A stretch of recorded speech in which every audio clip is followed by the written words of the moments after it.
দিন নিখোঁজ থাকার পর ব্যবসায়ীর দেহ উদ্ধার হুগলির গুপ্তিপাড়ার আজাদ হিন্দ ক্লাব এলাকায়।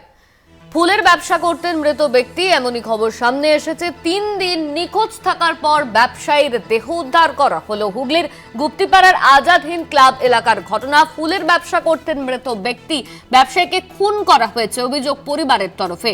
এই ফুলের ব্যবসায়ী তাকে খুন করা হয়েছে এমনই কিন্তু অভিযোগ করা হচ্ছে পরিবারের তরফে। এলাকায় চাঞ্চল্য ছড়িয়েছে এই ঘটনাকে কেন্দ্র করে। ব্যবসায়ীকে খুন করা হয়েছে অভিযোগ করছে পরিবার। ব্যবসায়ীকে খুন, 3 দিন নিখোঁজ থাকার পর উদ্ধার করা হলো দেহ। 3 দিন নিখোঁজ থাকার পর উদ্ধার দেহ। হুগলির গুপ্তিপাড়ার ঘটনা। হুগলির গুপ্তিপাড়া থেকে উদ্ধার করা হলো দেহ। 3 দিন নিখোঁজ থাকার পর দেহ উদ্ধার। দেবেশ চক্রবর্তী আমাদের সঙ্গে ফোন লাইনে রয়েছেন। দেবেশ, পরিবারের তরফে কি অভিযোগ করা হচ্ছে?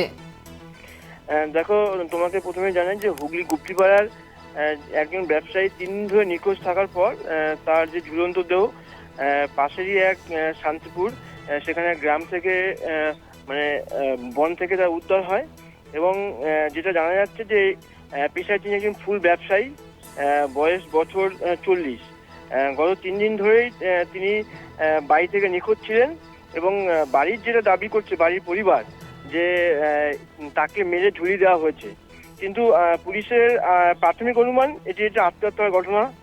তবে মৃত্যুর প্রকৃত কারণ জানতে পুলিশ তদন্ত চালাচ্ছে এবং যতক্ষণ না ময়নাতদন্তের রিপোর্ট হাতে আসে ততক্ষণ কিন্তু জানা সম্ভব না কি কারণে মৃত্যু হয়েছে। ধন্যবাদ দেবেশ। আমাদের সঙ্গে ফোন লাইনে ছিলেন আমাদের প্রতিনিধি দেবেশ চক্রবর্তী। ইতিমধ্যেই এই ঘটনাকে কেন্দ্র করে পুলিশ তদন্ত শুরু করেছে। পুলিশের অনুমান আত্মহত্যা করেছেন ওই ব্যক্তি। তবে ইতিমধ্যেই ঘটনাকে কেন্দ্র করে চাঞ্চল্য ছড়িয়েছে এলাকায়।